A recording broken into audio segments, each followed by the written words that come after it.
You pilfer. I need to get another stand. I've only got one stand, you see. Oh, I see. You spent $400 on mics and didn't get 2 stands. No, well, because the mics were so expensive. couldn't afford 2 stands. I could only afford one. I couldn't afford 2 stands, governor. I couldn't afford me gruel that night, sir. May I have some more? No, fuck it.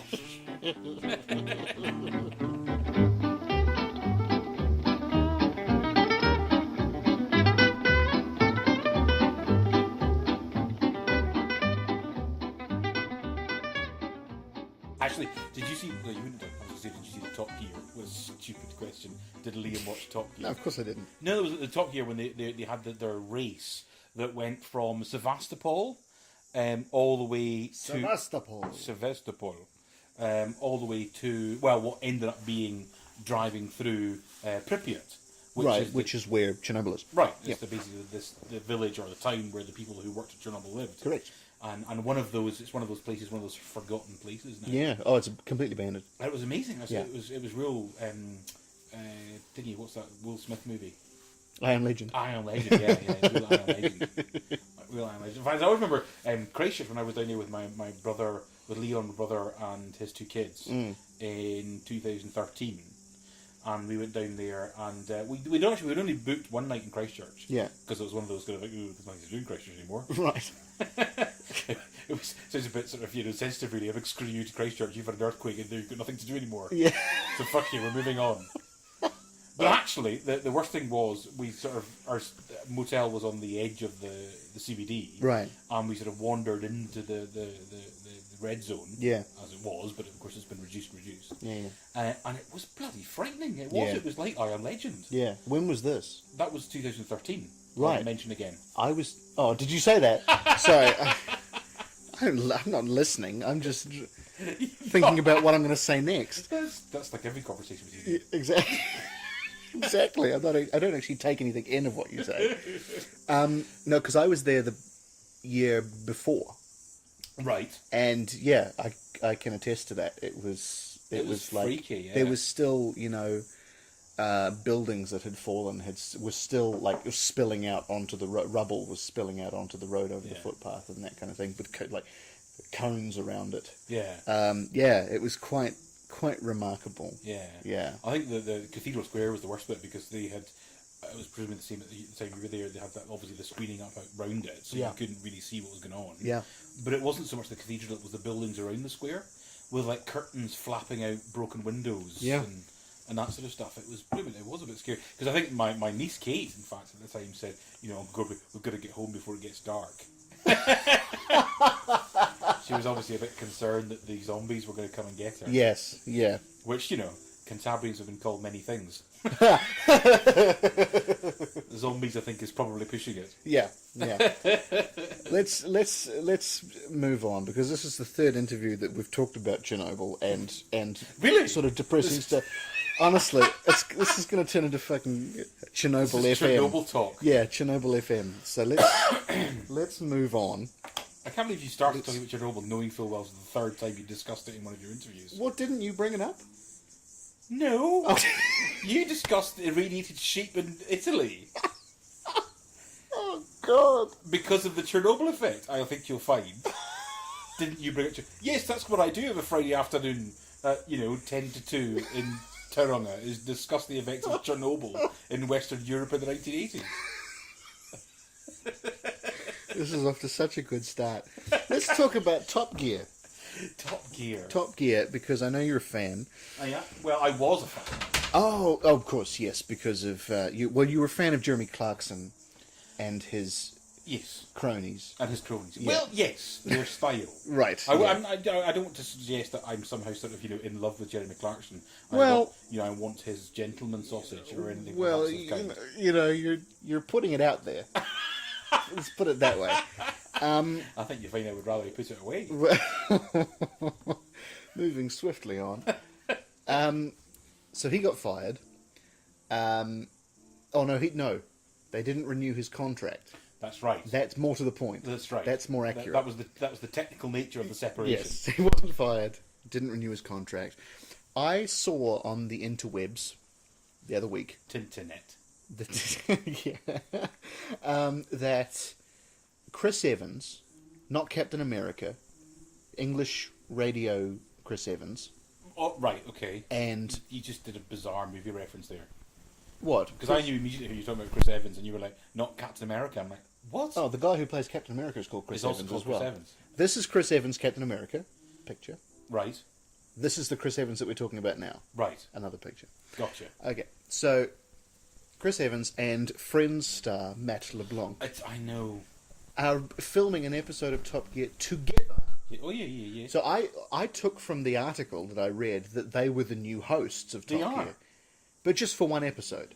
Well, they've got, honestly, the new hosts of the BBC's Top Gear, Yeah. there are about 75 trillion of them. Yeah, So, starring Chris Evans, not, what was it, Lieutenant America, no, Lieutenant America.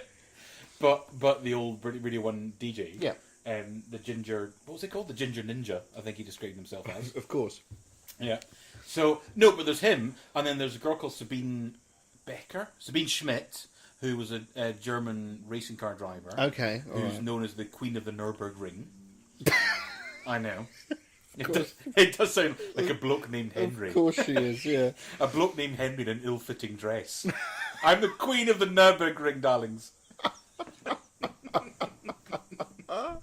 No, she's the Queen of the Nürburgring. Yeah. And honestly, and there's is it Paul Whitehouse? There's a couple of others. Well, there's one other sort of British comedian. What a bizarre lineup of people. Well, what they've done is, you see, they had the celebrity, what was it called? The celebrity drive thing. Yeah. Where they got the celebrity along every week and they drove the same car. Yeah. A reasonably priced car. Around that track. Around the track. Yeah. It seems that what they've done is they've just gone through that list and they've gone, them, and phoned them up. In fact, what they probably did was phone them all up. Yeah. And the ones that said yes are the ones that are on the show. That's so bizarre. And Matt LeBlanc, he's quite a decent bloke. Yeah, I quite like him. But he's American and therefore knows nothing about cars. Yeah. Which is just an odd thing you would have on a car show. He because he works in England now. He's in the show episodes. Apparently so. Yes, which is very funny. I'd love that show. Yeah. So I guess he's available in their downtime while they're on hiatus. I think they call it. I just found it's just a weird combination of people. It is. It's very well. What they've done is typical BBC though. I can just see.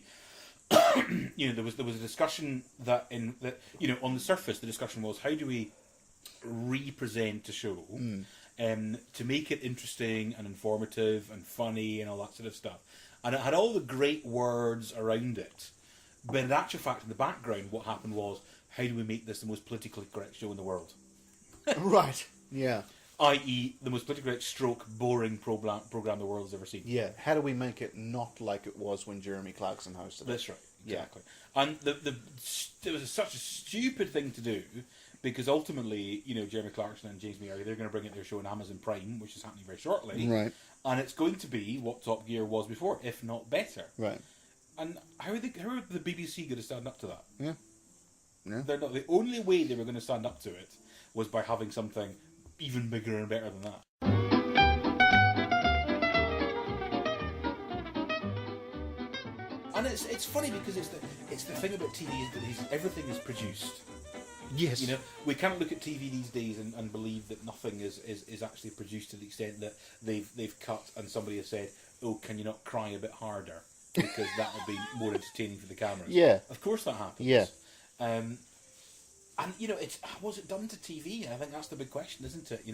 TV has become a lot less real and a lot more produced. Now, is that a bad thing, a good thing? I don't know. Well, I think what you're speaking of is reality TV. Yeah. Yeah. Even news, though, is the same.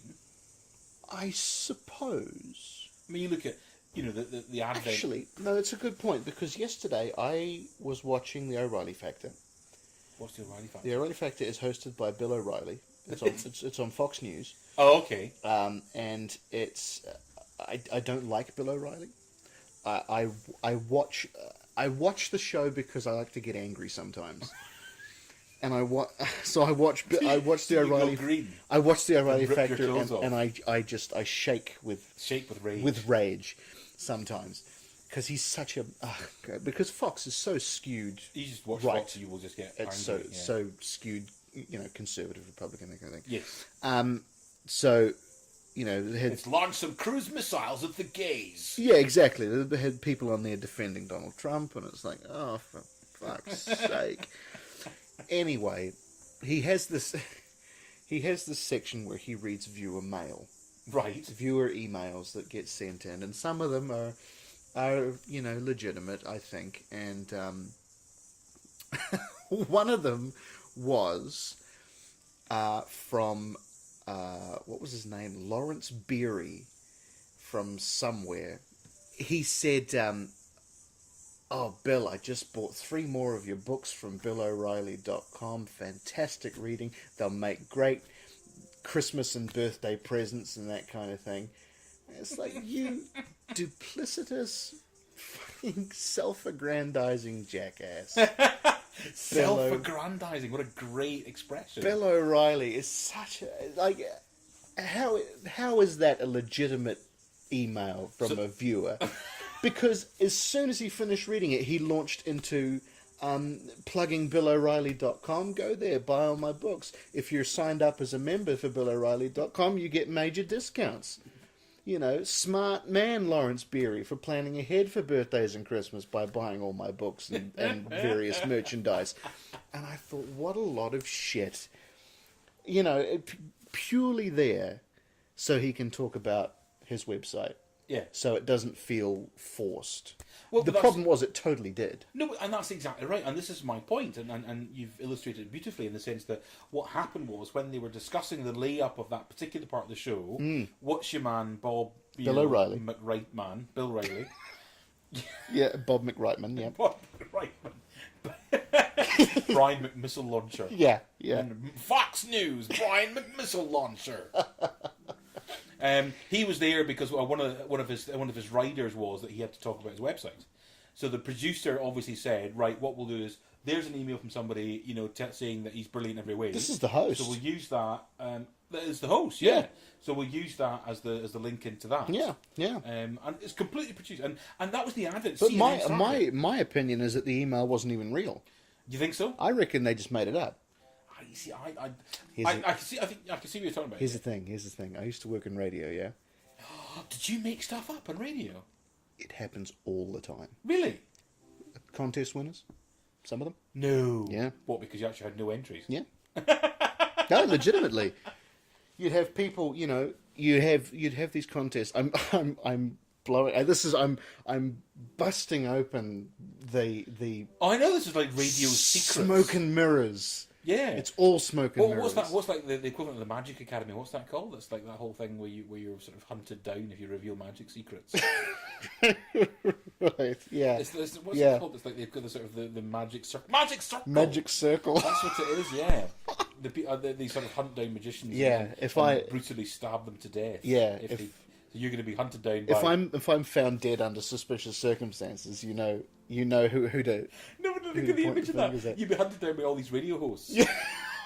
who'd be hunting you, shouting after you in their radio voices.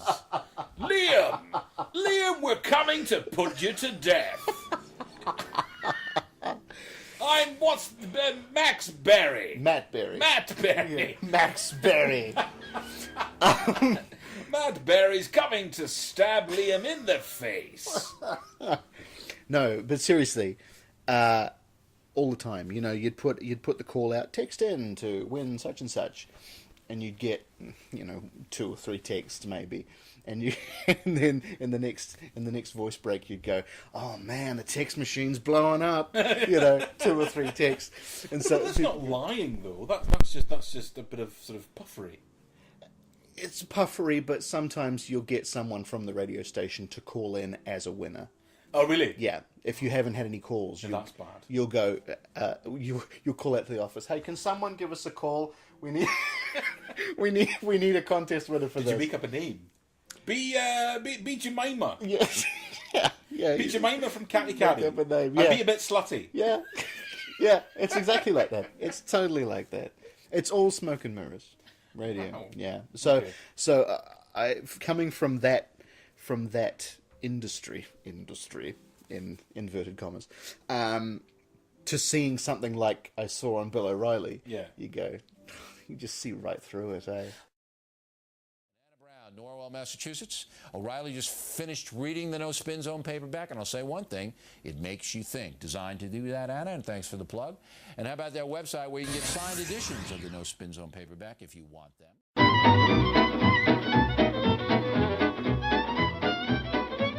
I went to the dentist on, I don't know what day it was, but I can't remember. You went Tuesday, to the Wednesday, dentist whatever. recently. Yeah. Someday this week. But I guess I've forgotten it because it's always a living hell. Yeah.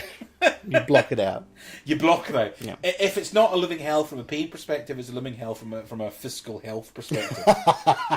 Fiscal health. Yeah. And it's horrifying, right? But I went down there, and I went into the first time, actually, because in Scotland, right, you go to the dentist.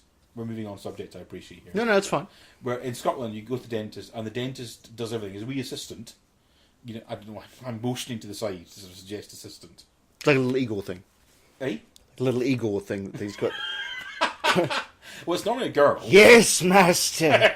The little hunchback. Yes. Exactly. Can I operate the drill this time? They throw this massive electrical switch. This comedy large electrical switch thrown. For no reason. It just it blows up a balloon in the corner. Yeah. Anyway, so they have this little assistant, and the little assistant, you know, is the one that basically sits there all day with the little sucky tool in your mouth. All I can picture is Igor now. Throwing the big switch. Yeah. Yes, master. Sorry. Yeah, so the little suction thing in your mouth is the thing. Exactly, that's Yep. right, yeah.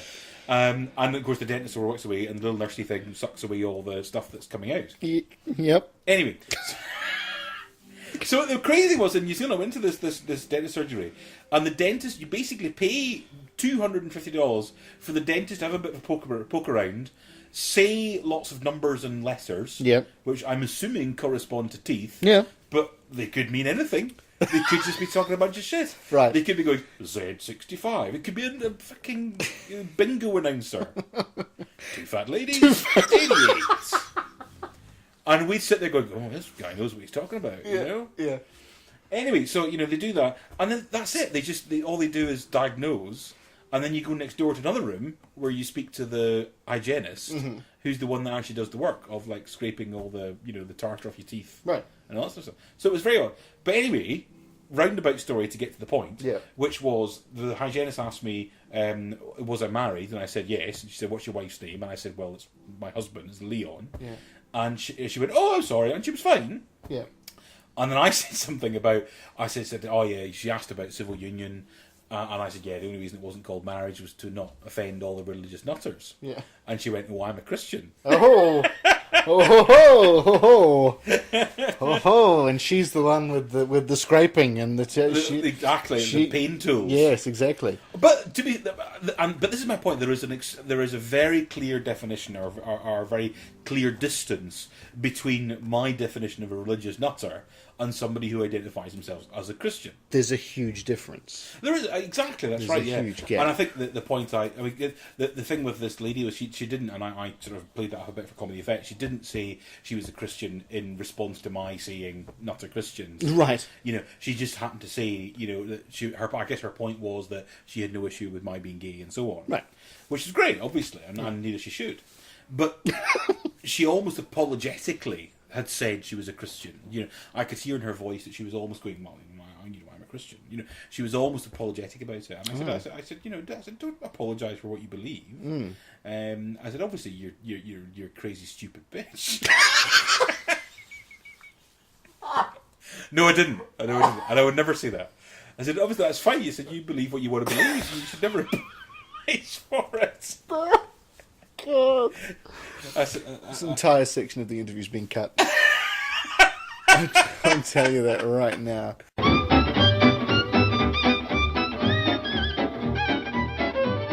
although I do remember, it's quite funny. I remember sitting there in the wee bit, because in Scotland, I don't know if this is what they do in New Zealand, but in Scotland, what they do is they bring you tea and toast after you've had a little operation. They bring you some tea and toast. So, you sit there and I was general anaesthetic. Yeah. In fact, general anaesthetic. So you're a bit woozy Yeah. when you're presented with tea and toast. So you're sitting in your bed sort of having your tea and toast. And then the doctor comes up, and he was an Indian guy. Yeah. And he said, and again, you're a bit woozy, so you don't really understand much, let alone when it's being said with quite a thick Indian accent. And he said to me, he said, it was very nice scar, very nice scar. And he was saying it was a very nice scar, apparently, that he left me with. And of course, I'm thinking, my mind, I'm thinking, well, thank you. It's like, I'm very pleased you didn't come up and tell me that it was a hideous, horrible, pus squirting. It's like, of all the things I wanted to hear right now, that was probably a good one. Well done, thank you for that. But then he said to me, it's funny. He said, and again it was in Indian accent, so I might not have got it quite correctly. But he said, oh, it was a bit close for a second, and that's when I went, what? And apparently I hadn't reacted well to the general anaesthetic. Oh. And I was kind of apparently leaping around the operating theatre. And they had to, and when he said what he meant was it was quite close for a second, was that he said I almost arrested, apparently. What? Yeah, as a result of this this thing. So. Like in terms of cardiac. Yes, I wasn't almost arrested. Sorry, that's what I heard. You were almost arrested. Hooked up to all the machines. Arrest that man! Oh, God. Put that man in cuffs. Yes, the one unconscious on the table.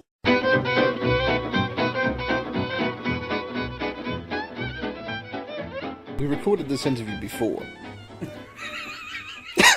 I'm not convinced of your... Liam's lied to me, I believe, and said that somehow the previous recording was so bad in terms of wind noise that we had to do this again. Frankly, I just think he wanted to come and spend some time with me again.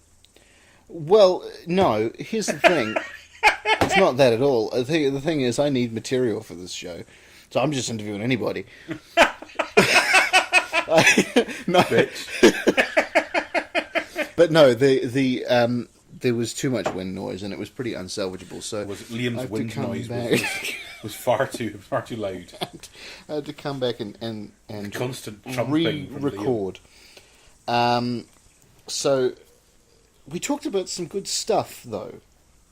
We talked about your life and growing up in Glasgow. Mm-hmm, I believe, if I'm pronouncing that correctly. You are indeed. Let's go over some of that again, because it is quite interesting.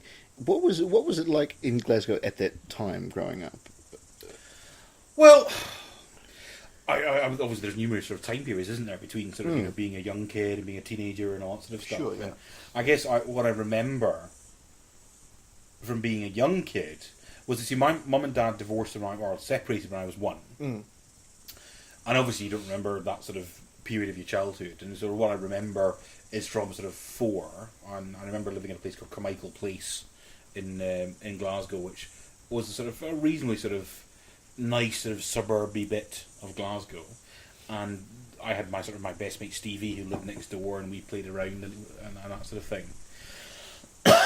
And then sort of my next memories are of sort of age 7 when my mum married a guy called Hamilton. And we all moved down to Ayr, which is a seasidey town on the sort of west coast of Scotland. And I mean, I guess hindsight, I look back now and I say my mum clearly had some issues associated with her own childhood, in the sense that she couldn't be without a husband. Right. She simply couldn't. It's a generational thing, I think, in Scotland as well. A lot of Victorian values attached to coupling up and having partners and all that sort of stuff. Right. Which, I mean, it's one of these things that I don't think it's so important as people make out. It's certainly not important these days as people, made out in the past it was. Sure. Having a partner and being together. Yeah. But, so she married, ultimately, lots of men, I was going to say, but that makes it sound like a real strumpet. We did describe her as Liz Taylor at some point. But anyway, so she married this guy called Hamilton, we moved down to Ayr, and I just remember it being a hideous experience. The whole 3 years we were down there for. She married this guy, and he wasn't. I mean, he wasn't an arsehole. He wasn't a guy that beat her or anything like that. Right. He was just a man whose previous wife had died, and she was a doormat for him, and all he wanted was a replacement for that doormat. Right. I would have suggested probably Mitre 10 was his best option.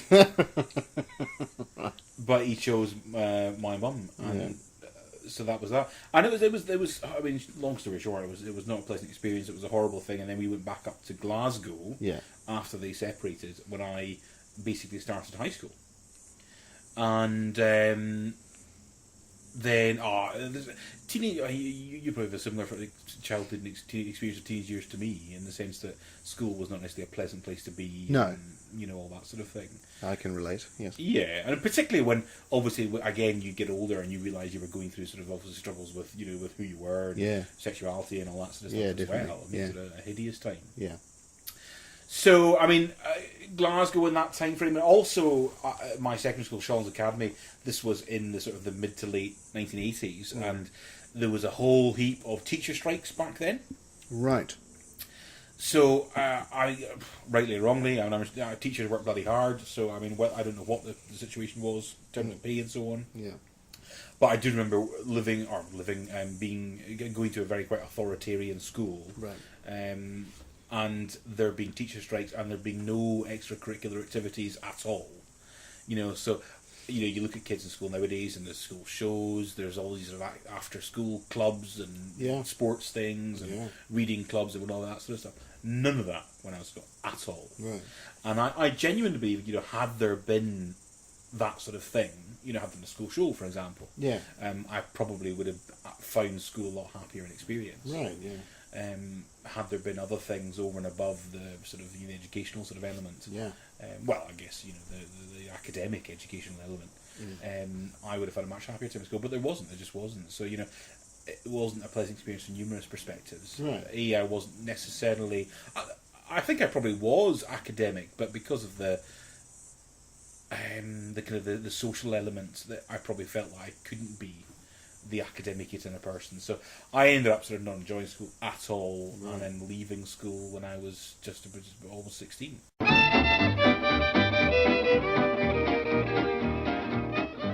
Leon always laughs at this now. When I first started work, as a chef.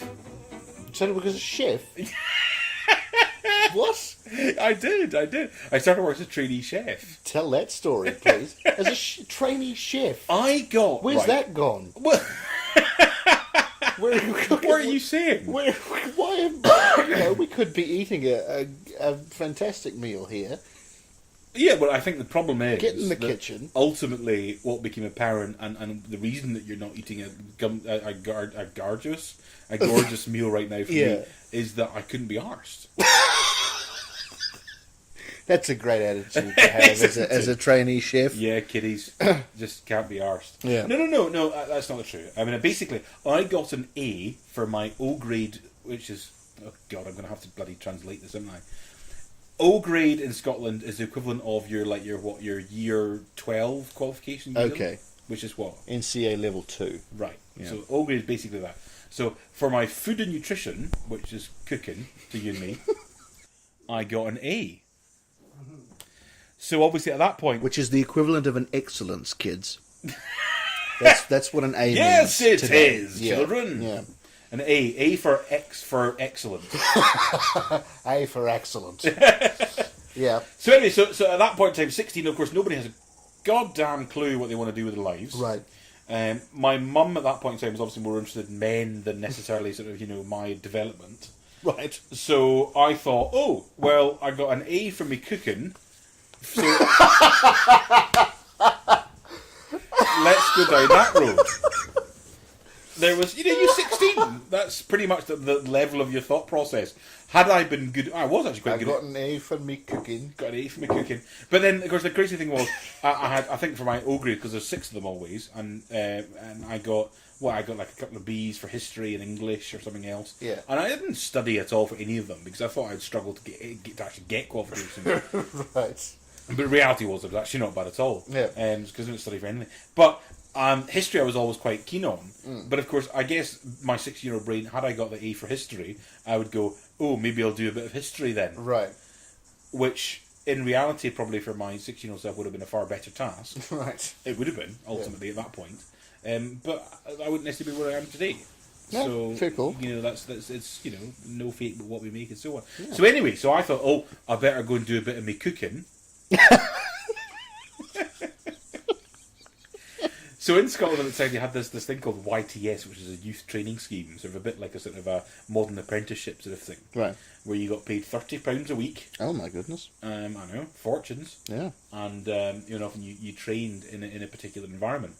But it was basically paid slavery. Because you went off to a given environment, whichever it was, you were going to be an electrician or a plumber, or in this case, a chef, and it was hideous. You was given all the shit of the day to do, and it was. And I remember working in this restaurant called.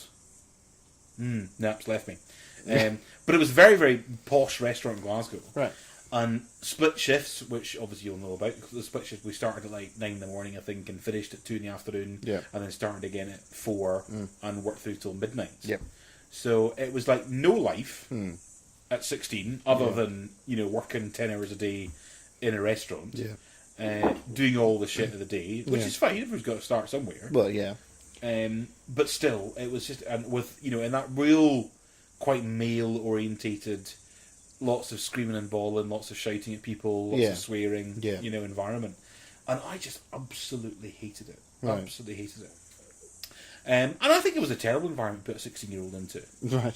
Terrible environment. Unless you're, the military probably would be the equivalent, but at least there's some sort of plan there to build people up into something else. Right. Whereas that environment was just abusive. Yeah. It was hideous. So I sort of, I think I stayed in that thing for about 8 weeks or so, something like that. And then I got a job in a mailroom of a stockbroking firm. MAIL should clarify. Right. It wasn't just a room full of men. Yeah. Unfortunately. That would be a toilet, really, wouldn't it? I got a job in a male toilet. Might explain a bit. Yeah. No, MAIL. Yeah. The processing of mail, i.e. letters. Yeah. Which it was great. I mean, it was brilliant fun. For a specific company, or Yes, for a firm called Allied Provincial. They were stockbrokers. Right. Which was, and it was interesting. They were quite old fashioned in the sense that what you did in that firm was that you started in the mailroom, and then obviously if you were good, you moved on to this other department, and then you went up to that department. So it was very. I always had an image in my head of it being sort of a 1980s equivalent of the sort of the bowler hat sort of brigade. that you started out in the mailroom, and then eventually you would get to have your bowler hat and your cane, and you would get to flick it as you walk down the street. Right. It was great, and I think I was really pleased because the sort of the pinnacle, if you will, of achievement from the mailroom for the next job you could have after that was this place called the International Department. Yeah. Which was on the next floor up from the mailroom. Right. And I have an image of it sort of, enshrined in some sort of like heavenly light. Yeah. And like you ascended. Yeah. You ascended in a sort of, a saintly fashion. Yeah. To this international department, because it was very much where you wanted to be. Right. So there was as I sort of honestly it was like bloody Big Brother in the sense that you'd be in the mailroom and people that were in there before you would suddenly come and go, and they would get jobs in this particular department, they would get jobs in this particular department, and you would think, oh, when's my turn coming up for the big move into another department and meet promotion and so on. Yeah. And eventually there was a job came up in the international department, and I'm like, oh, can I want that? But you didn't apply, you were just sort of selected. Okay. By the bosses. Right. And plus, I remember there was a younger guy who worked in the international department who I thought was quite fit, so I thought it was quite a good place to ogle, basically. Fair enough, So I remember, I do actually have quite a vivid memory of when my boss sort of called me into the other boss, into the boss's office, which was full of sort of men sort of sitting. If they'd had cigars and smoking jackets, right, it would have been the scene. They didn't, but that Yeah. And they said, "Oh, we're going to give you this job in the international department." I was being very, very proud. Yeah. That I could get this job. And that was great. And I was basically buying and selling foreign currency. Wow. Which for, I was still 16 at the time. Oh my God. Yeah. And you wouldn't, I didn't have to make decisions about what to buy. Right. But you were given a little paper that said you had to go and buy X thousand dollars of Oh, okay. Well, yeah. Canadian currency, whatever that sort of stuff. You had to phone up the currency exchange in London and do the trade. And right. all that sort of thing. And that was really quite interesting. And then I sort of got into bookkeeping and all that sort of stuff. But lastly, I'm a kind of person, probably similar to you in the respect that, I get bored quite easily. Yeah. So after about sort of 3 years of this, less than after a couple of years of this particular role, I started sort of wanting more. And the trouble is, if you want more and can't get it, you start to get a bit lax in what you're doing. Right. And again, I think being I was that sort of 18 by that point. Obviously I was becoming more aware of who I was and all that sort of thing. So personal times weren't that great, but I had started Amdram by that point. Right. Which was fun.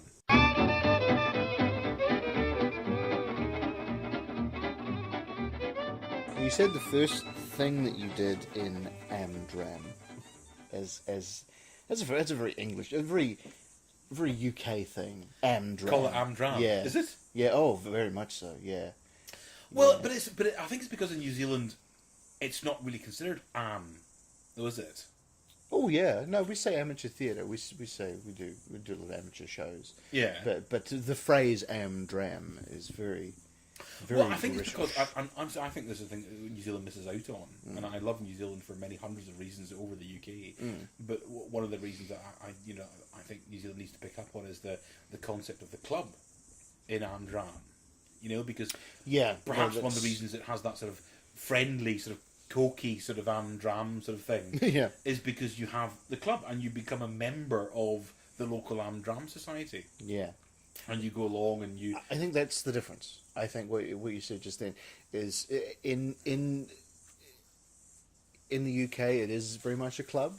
Here it's a society. Yes. And it's very sort of not in every case, but some certainly are societies, and it's very sort of there's a lot of reverence associated with amateur dramatics for some reason. I don't know. I know, it's bizarre. But some theatres you go to, it's like it's great. You go there and you have a drink, and everybody knows everybody else, and it's cool. Well, yeah, but the benefit with the club scenario is it becomes all about camaraderie. And I don't think there's so much of that in New Zealand theatre at all. I think during a show you might get that among the cast. Yeah. But you don't have it in the club as such, the society. No, you're right. So in the club environment in Scotland, I remember being part of Harlequin. That was my first group. Oh yeah.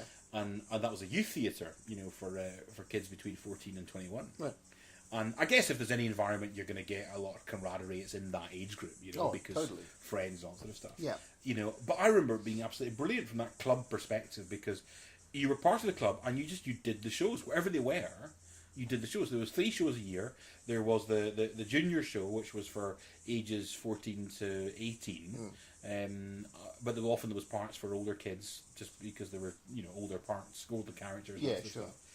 Stuff. You did the senior show, which was always in the March every year, and then you did the pantomime, which was in November every year.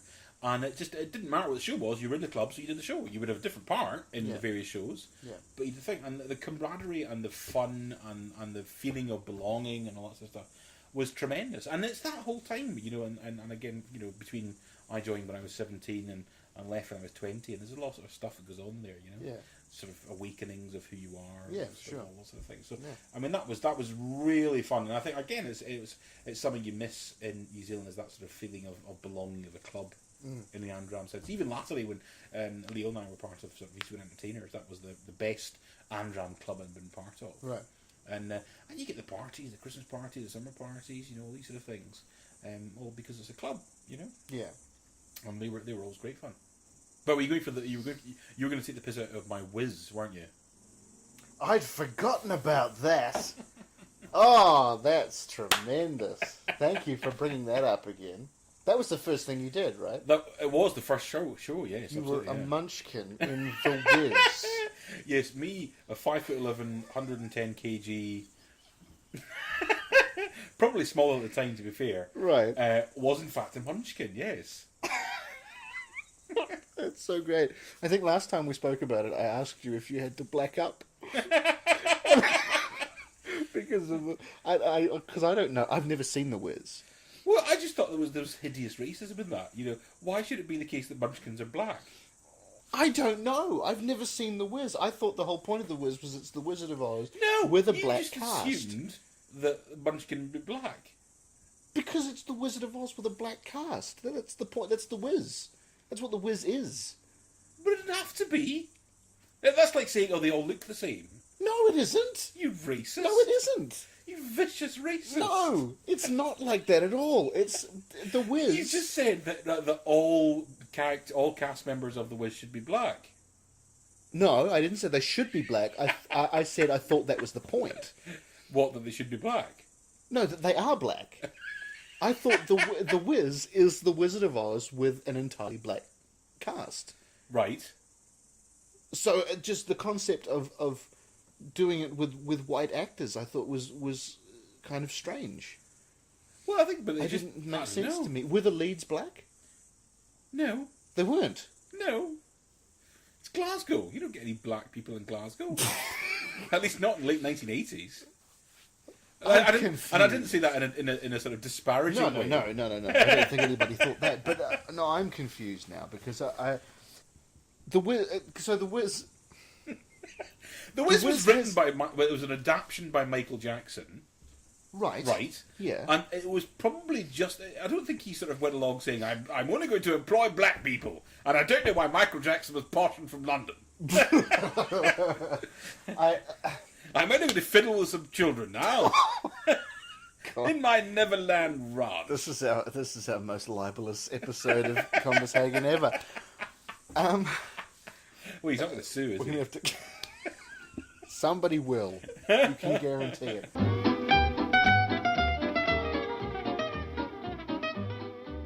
This interview's going to be about 20 minutes long, if that. Jesus Christ. But I know what you mean. Have we discussed anything of actual consequence? I'm not sure we have. We talked about your upbringing for about 5 minutes. That'll be in. Well, it's the questioner's fault. I know. I've come completely unprepared. I didn't even get you to sign the release form, so you can just... You got a release form? Yeah, I do. I have to. It's all, it's all legal stuff. Bloody hell, right, okay, yeah. So, but you haven't signed it yet, so you could just turn around... I'm not good enough. Yeah, you could turn around and go, well, actually, no. So it's like, oh, fuck. Well, the release form probably says that if I offend anybody, it's me that's getting sued, not you. You've seen right through me. Oh, God.